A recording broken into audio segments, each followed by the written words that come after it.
J'accueille Josias Claude, bonjour.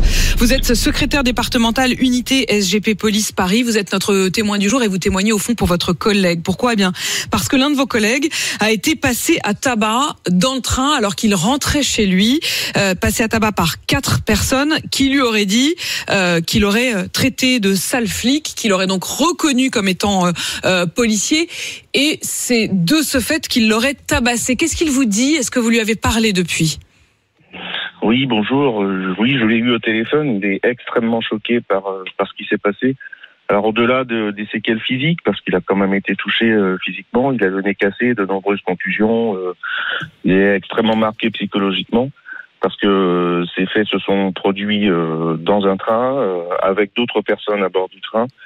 Et c'est aussi son lieu de travail, puisque c'est un jeune fonctionnaire qui travaille au sein de la BRF, et qui justement patrouille dans les trains pour arrêter les délinquants et pour éviter ce genre de choses dans les transports en commun. Sauf que là, on est bien d'accord, il n'était pas en service, il rentrait chez lui, il était sur la ligne H du Transilien, donc dans la région parisienne, il était dans le Val d'Oise.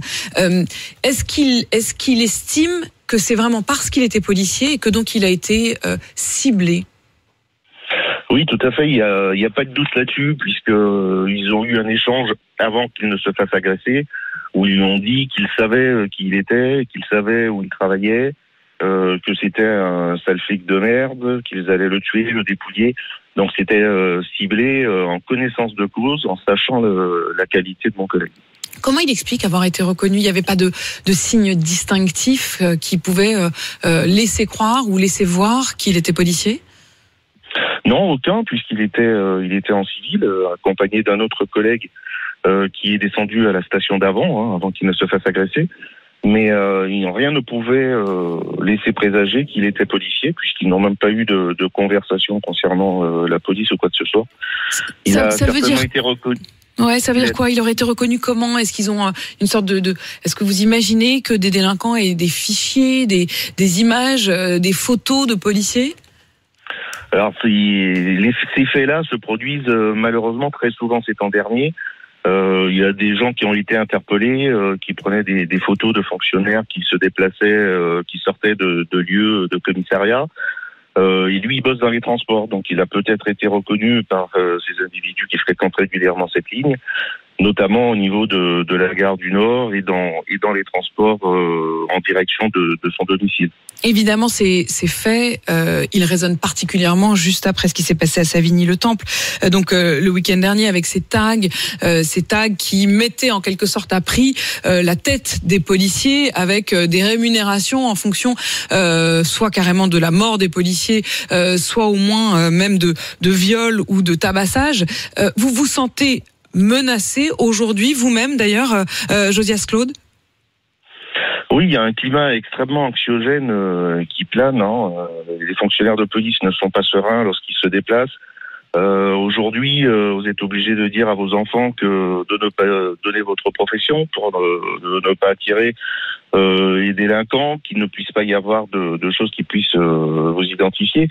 Je tiens quand même à signaler que, et heureusement pour lui, parce que je l'ai eu au téléphone, il remercie énormément les 2 personnes qui se sont portées à son secours. Parce que sans l'aide de ces 2 personnes, il me dit qu'il s'était vu partir et que c'était la fin pour lui. Donc il faut... Josias Claude, oui, je rebondis quand même sur une chose que vous venez de dire. Vous dites, on dit à nos enfants de ne pas dire notre profession.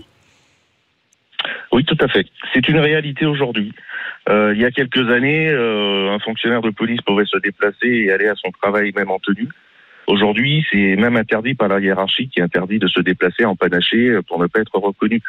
C'est vraiment un phénomène croissant et angoissant pour les fonctionnaires de police. Certains font des détours quand ils sont en véhicule pour essayer de voir s'ils ne sont pas suivis. Ça s'est déjà produit à plusieurs reprises. Donc il faut vraiment que les politiques se saisissent de ce sujet pour trouver des solutions. Quand vous entendez les mots de Linda Kebab, qui est donc votre collègue déléguée nationale du syndicat unité SGP Police, qui a tweeté hier, je la cite, « Ces ordures ont la chance que les policiers soient bridés par les instructions, sinon ça fait longtemps qu'on aurait fait le ménage ». Est-ce qu'elle va pas un peu trop loin ? Je pense qu'il y a aussi un peu de provocation dans ce qu'elle dit, mais ça doit être indécent. Vous savez, l'instrumentalisation de la police, elle a toujours existé. Nous arrivons à une période d'élection professionnelle. et d'élection présidentielle, pardon. Et nous avons de nombreux politiques qui vont s'emparer du sujet de la sécurité en pensant qu'ils ont les meilleures idées du monde. Une fois qu'ils sont élus, il n'y a rien de fait pour les policiers, il n'y a rien pour améliorer leurs conditions de travail, leur anonymisation particulièrement, parce qu'aujourd'hui, on a pris un retard certain sur ce dossier et les délinquants peuvent avoir accès aux coordonnées des policiers via les procédures qui sont établies. Donc nous demandons une véritable anonymisation pour qu'il n'y ait plus ce sujet qui revienne sur le tapis. Mais pour ça, il faut que les politiques soient courageux et qu'ils aillent jusqu'au bout des choses. Josias Claude, une dernière question. Il était armé, votre collègue, il n'a pas pu se défendre, ou est-ce qu'il n'a pas voulu sortir son arme ? Alors il était armé, il n'a pas pu sortir son arme parce qu'il a été agressé. Il était à ce moment-là étranglé par un des individus et les autres qui le rouaient de coups. Donc il y a pensé à un moment donné, mais après dans un train, il a eu peur de faire des dommages collatéraux également. Et puis il n'a pensé qu'à se protéger lui-même et à ne pas se faire piquer son arme, comme ça s'est déjà passé dans d'autres affaires. Il aurait pu être victime lui-même de l'arme piquée et ces délinquants auraient pu lui tirer dessus. Donc il y a beaucoup de choses qui passent par la tête à ce moment-là. Il y a un temps de réaction qui est extrêmement rapide. Une fois que vous êtes au corps à corps, c'est compliqué de se saisir de l'arme pour s'en servir. Josias Claude, merci d'avoir témoigné ce matin sur RMC.